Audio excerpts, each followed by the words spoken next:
Balik po tayo sa mga balita. Para sa balitang sports, bigong manalo ang Alas Pilipinas men's volleyball team sa kanilang unang laro sa ABC Challenge Cup kontra China sa mga score na 19-25, 22-25, 22-25 noong Lunes ng umaga sa Isa Town, Bahrain.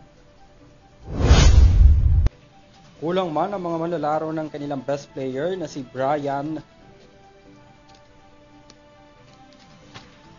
Bagunas dahil sa commitment nito sa Taiwan ay lumaban pa rin ang Pilipinas sa China.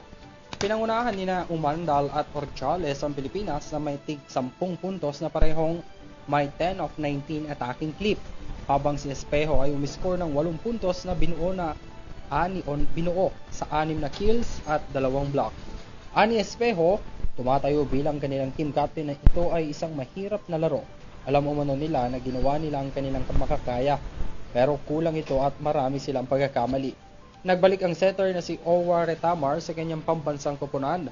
Inayos ang opensa ng koponan at umiscore ng 2 puntos.